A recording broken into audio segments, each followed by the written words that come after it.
Hey friends, I'm Rosemary Lewis, your homegirl, and I'm so excited that you are here. I do not care what it looks like on Instagram or HGTV. This whole being a realtor thing is not for the faint at heart. In 2017, I quit my job as a teacher to follow my real estate dreams and quickly found myself overwhelmed and struggling. Fast forward to today. Not only have I been recognized as one of the leaders in our industry, I have actually grown a business that I absolutely love. I don't care if you're a brand new agent trying to figure out how to get started or a veteran feeling overwhelmed and just stuck. I was just like you, and I totally get it. Many times I wish there was someone that I could just talk to about all the challenges I was facing, and that is why I created this space just for you. Like best friends do, I'm giving you all the tea related to navigating and thriving in these real estate streets. If I can do it, guess what? That's proof that you can too. Everything's better with friends, so let's succeed together. Welcome to the Real Estate Bestie Podcast.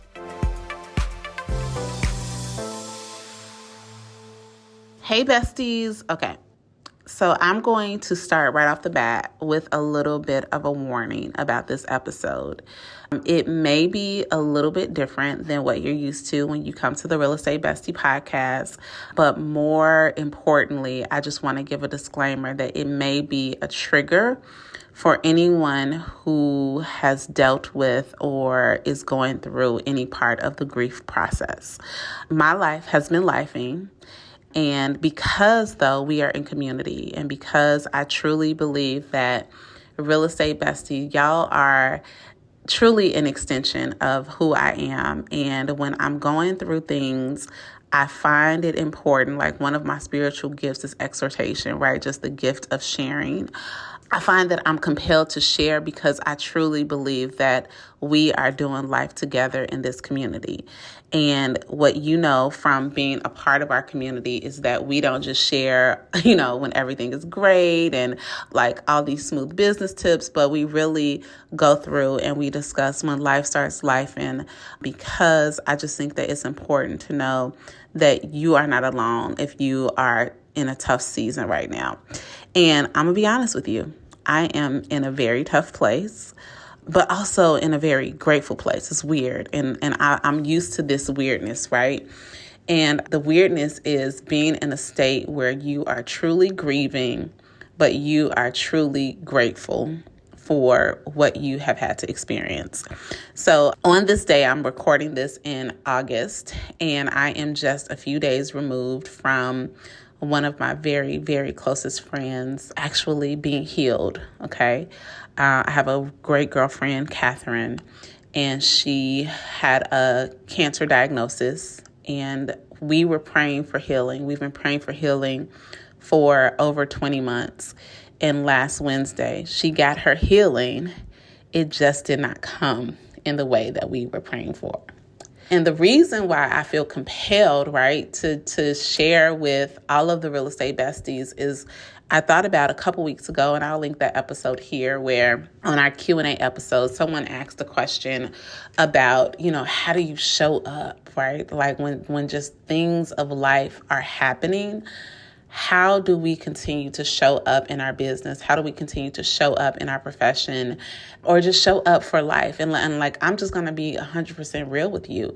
Let's even take being a real estate agent off the table. Sometimes it's just hard to show up to do the things that we are called to do, whether that is parent, whether that is, if you have a spouse, whether that is, serving your parents. Like sometimes there are circumstances around our life that just make it really, really difficult to show up, and you just don't feel like doing it. And one of the conundrums of life is how quickly you can be on a high and how quickly those things can shift. And that's what I'm experiencing. And that's what my little community of my real life besties, what we're experiencing. So y'all, a couple of weeks ago, I was on a vacation to Jamaica. My husband and I celebrated our 17th wedding anniversary. And we ain't like the resort. I'll tell y'all about that later. But outside of just not loving the resort, it really was such a special time. that Corey and I got to get away. And we make it a point to get away often, but especially on our anniversary, to reflect, to just spend time together. And, it was just a good old vacation. And for the first time, besties, like, I did not even bring my computer. We've talked about leverage in business. So, the different things that I've shared with you all, like having a transaction coordinator, having just a good team by your side. And I'm not talking like of course I'm talking about my real estate team, but other than that, like working with good title companies and stuff, I really made the decision that I wanted to be fully plugged into this time with my husband. And I left my computer at home, and it was a good time. But while we were away, I have a group here in Texas. Y'all know I live in far north Dallas. And when I got to Texas, we attended a local church that has really just helped to transform my life. And has helped to transform my relationship with Jesus. And the church has two things that they have encouraged us to do as we are walking this walk, right? One thing that the church encourages is to have your own personal quiet time with the Lord, right? You should not only be getting fed only when it's time to go to church on Sunday, but so they encourage us to, just have set aside time. Where is your space? Where is your meeting place with Jesus? Where are you meeting with him? And being that continual encouragement from the leadership of our church has definitely impacted the way I go about my relationship with the Lord and spending time with him, right?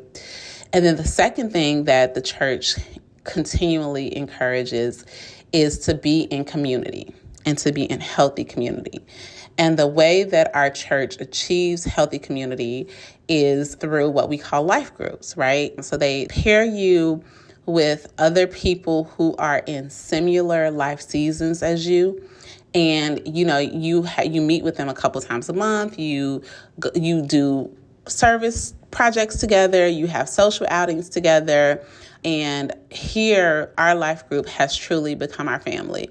If you followed me on Instagram for any length of time, if you've listened to the Eagle Talk podcast that I do with my husband, we often refer into our life group, right? If you look at pictures of me with friends, oftentimes you are going to, even if you don't know what you're looking at, you are going to see my life group members. And we have gone a little bit beyond like the call of duty for church, right? And I dare to say that they are our family. And while we were on vacation, Corey and I received a text message, because y'all know we stay having group chats, right? So all of the ladies in life group, because my life group is comprised of 12 married couples, just in all different stages of marriage, but similar but different. So all of the ladies, we are extremely close. The guys are close too, but y'all know women, we do things a little differently. So received a text message from, and we all have a role, right? Like we all have a role. Like I'm probably like the bossy boss of the group. We have the stabilizer, the financial person, people.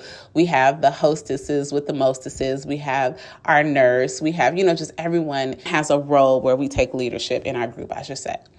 So we received a text message from one of the young ladies, and she is actually a nurse. She's an RN.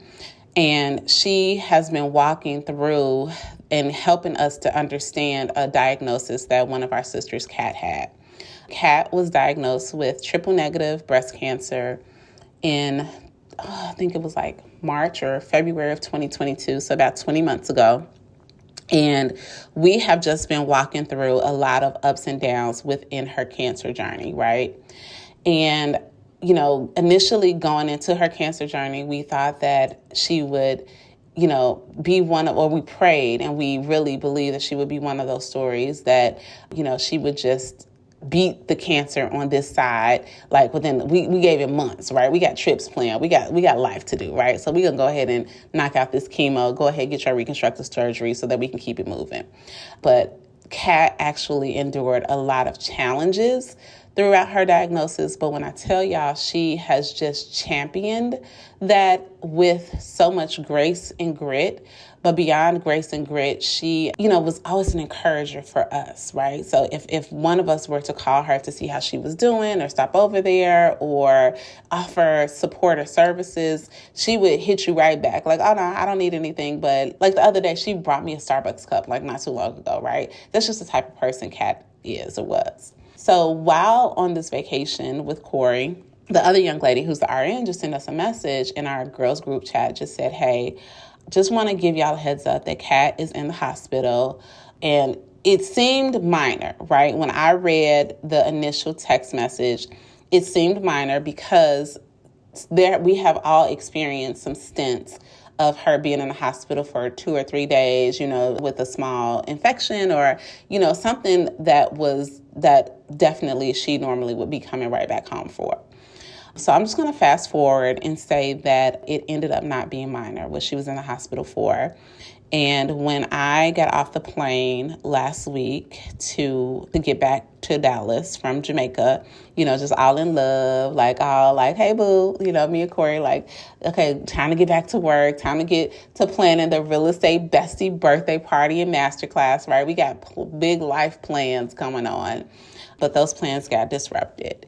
Because when I got off that plane, and naturally, one of the first things that I did was to check and see how Kat was doing, because I really was kind of disconnected to focus on my husband. I just got the message that I needed to get to the hospital because things had shifted. And though she had been battling this diagnosis, and though I think we were starting to prepare our hearts to understanding that God may not heal her in the way that we were praying for her to be healed, to say that we were devastated on how quickly and how it happened would be an understatement, okay? Because just less than 48 hours after I got off of that plane, my sweet sister took her last breath. And it's been hard, y'all, right? It's been hard to show up. As a matter of fact, I haven't shown up, right? It's been hard to parent. It's been hard to vocalize our emotions. It's been hard. There are just so many things. There's a disappointment. It's weird, right? Because we're believers, right? The reason that our group has come together was because we believe in the Lord. We believe that, that earth is temporary and that heaven is the goal. And, and because of our faith, we've been able to develop this amazing friendship. But even as believers, our hearts are broken. And it made me really think about, and why I felt like, okay, I have to share this with the real estate besties, because for me right now, it's grief. But I know for you, it could be grief and it could be something else, right? It could be something, or there is something in our lives that feels like it's suffocating us. And for those of us that are believers, it's like, yes, Lord, I believe, but this still hurts, right? The circumstances that I am looking at in my life right now, they just feel too weighty for what I'm doing. Never mind what I'm supposed to be doing, right? Never mind the things, the plans that I have for myself. And how do I move forward with those plans while my heart is heavy with whatever it's heavy with? And as I was just thinking through, and of course, y'all, I'm in the beginning stages. I'm no stranger to grief. Y'all know that. I lost my mom not even 2 years ago. I lost my sister just over 2 years ago. But now I am faced with another thing that has taken my breath away.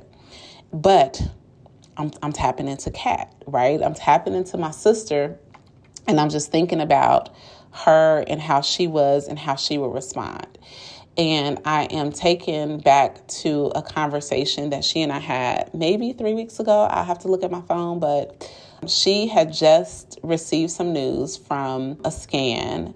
And while it was not the worst case scenario, the news that she received, she was still so hopeful because it wasn't worst case scenario, right? It there was a glimmer of hope.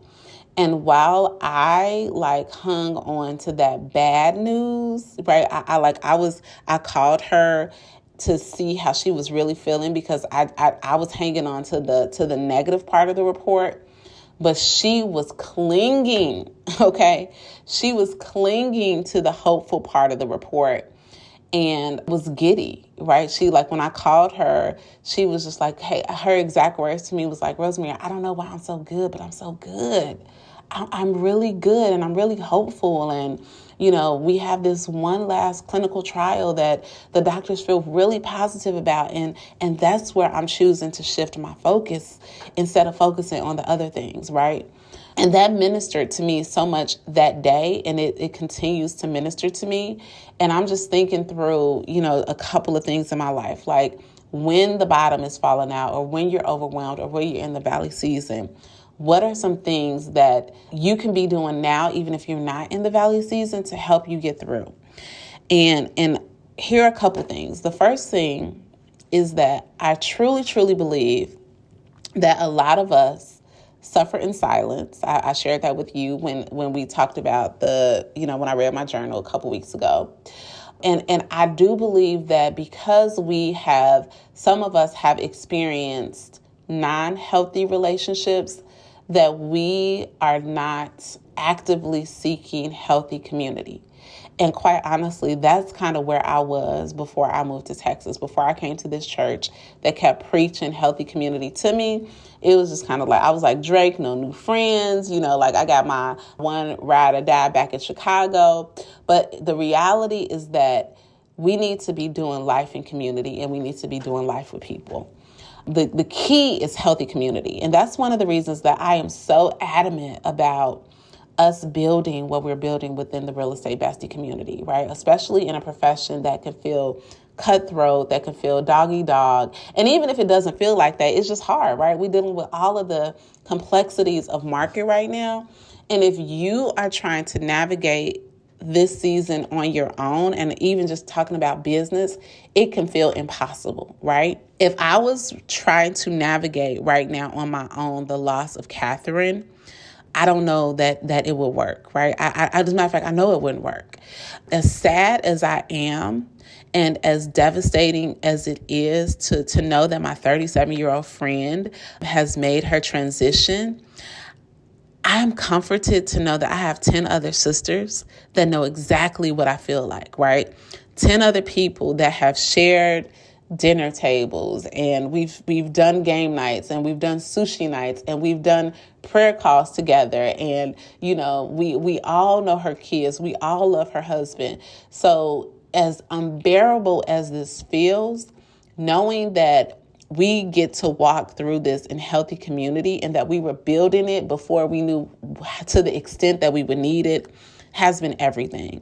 So I'm just going to encourage you, whether it is your business relationships, whether it is your personal life, whether it's, if you're married, finding other healthy married couples. And I'm not saying healthy like everybody got all figured together, but we're all fighting for the same goal. Finding healthy community that you can do life to, like people you invite into your junk and your mess. Because guess what? Life is messy. And when life gets messy and when it gets junky and when it gets overwhelmed, we need to have people that we are walking alongside with, right? And that's why, on the professional side, I invite you to really take hold of what we're building with the real estate bestie community, because we want to be there to uplift, support, encourage. That's fine. We can get money together and we're going to get money together. But life is about so much more than that. So having that healthy community is everything. The next thing that I'm thinking about, y'all, is that over the past few days, and I don't consider myself to be a workaholic, because I'm definitely not, but I like to be going. I guess that's a better way to put it. And right now, I've had to be okay to stop and to slow down. Okay. And what the past couple of days and probably the rest of this week and however much time I need is going to look like, it's going to look like being fully present where I need to be fully present. And, it's a difference from not working because you're just being lazy and you're just not being focused to actually buckling down and figuring out, okay, I need to shift my focus because this is where my focus needs to be. And I know when my mom died, I just felt so much pressure, right? I felt so like right now, I really need to be promoting the Real Estate Bestie birthday bash. And I will, but on this day, on this here day, it was more important for me to share with you all just like what I'm doing through tough times, right? And it's going to be okay. All of it's going to work out. So sometimes, and especially as women, I know a lot of us that besties that are listening to this, we're women. we feel like we get some badge of honor for like piling and piling on, right? Like giving birth to a whole human and like going to Costco the next day. Like, girl, if you don't go sit down, right? You don't have to do it all. So giving yourself permission to stop when you need to stop, and definitely to slow down when you need to slow down. The next thing that I am thinking about as we're walking through this, and Kat's husband, Lance, he has been modeling this so graciously for us, is to always show gratitude. Because, again, like I'm thinking back to that conversation of when Kat got those scans, and I was like shifted, like I was totally focused on everything that was not positive. But she chose to not only focus on the glimmer of hope, but to give thanks that it was even a possibility. Okay, and I'm going to say that again, because she wasn't giving thanks for healing in the way that she wanted to. She wasn't giving thanks because the result was exactly the way she wanted it to be. She gave thanks for the possibility, right? For the glimmer of hope. And I think that if more of us clung to the glimmer, right, and she was working towards that glimmer, then our outlook, our life, our everything would be different.